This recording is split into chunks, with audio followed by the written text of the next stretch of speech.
Halo semua, saya Huang Yuntai dari Synergy Eagles.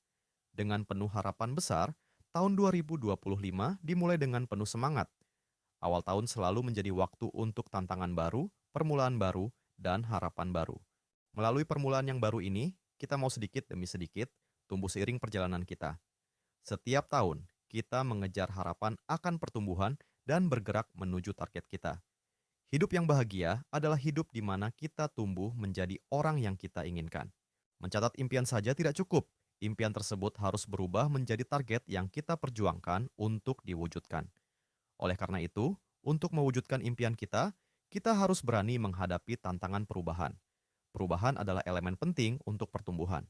Kita harus menjalani hidup yang berubah dan berkembang untuk tumbuh. Meskipun proses perubahan itu bisa merepotkan dan sulit, tanpa itu pertumbuhan tidak akan tercapai. Banyak orang yang gagal meskipun telah berusaha keras karena mereka menyerah pada perubahan. Besarnya perubahan menentukan seberapa besar pertumbuhan yang kita capai. Seiring kita menjalani hidup, kita semua berubah, entah itu ke arah yang positif ataupun negatif. Pilihan yang kita buatlah yang menentukan arah perubahan itu. Kita harus pasti berubah ke arah yang positif dan menuju pertumbuhan. Semua orang yang berhasil melakukannya dengan berjuang, bertindak, dan akhirnya menemukan jawaban yang sesuai dengan perjalanan mereka. Titik kesamaan di antara semua orang sukses adalah kemampuan mereka untuk berhasil dengan merangkul perubahan. Segala sesuatu dalam hidup adalah hasil dari pilihan. Kebahagiaan, perubahan, dan kesuksesan semuanya adalah pilihan. Pada akhirnya, kita sendirilah yang memutuskan. Ketika membuat pilihan, kita harus selalu memilih dengan rasa positif dan harapan, bukan dengan rasa takut. Kita telah membuat pilihan terbaik dengan menjadi bagian dari Synergy Eagles. Setelah kita membuat pilihan terbaik, kita tidak boleh berhenti. Seorang leader membutuhkan kekuatan untuk melakukan apa yang perlu dilakukan dan ketahanan untuk bertahan. Semakin lama kita bertahan, semakin banyak peluang yang tercipta. Ini adalah jalan yang telah kita pilih.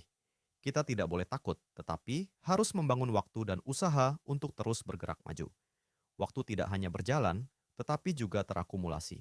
Kita harus mengumpulkan waktu yang dihabiskan untuk bertindak tanpa rasa takut. Besarnya hasil akan ditentukan oleh kualitas dan kuantitas waktu yang kita investasikan. Halangan terbesar dalam hidup adalah halangan dalam pikiran kita. Untuk menghindari terjatuh dalam halangan ini, kita harus memperkuat daya tahan mental kita. Kita semua membangun perubahan dan pertumbuhan melalui tantangan, kegagalan, penyesalan, frustrasi, dan rasa sakit. Ketika saatnya untuk tantangan datang, kita harus percaya diri, berkata pada diri sendiri bahwa kita bisa, dan mulai bertindak tanpa rasa takut. Semua hasil bergantung pada bagaimana kita berpikir dan bertindak. Kita harus terus fokus pada target dan pertumbuhan kita. Pada akhirnya, hasil akan datang dari tempat yang kita fokuskan. Tahun 2025 akan menjadi tahun tantangan besar bagi kita semua. Semuanya menuju pertumbuhan kita. Percayalah pada diri sendiri, percayalah pada orang-orang yang bersama kita, dan percayalah pada sistem Eagles saat kita memulai tantangan besar ini. Rahasia hidup yang luar biasa adalah hidup tanpa rasa takut, sambil berjuang untuk mencapai target hidup kita yang abadi. Ketika mengejar sesuatu yang besar, mereka bilang, kita harus memiliki hati yang besar. Mari kita semua menumbuhkan hati yang besar, membuat tekad yang kuat, dan bersama-sama menciptakan potensi sejati kita. Selamat Tahun Baru 2025. Terima kasih.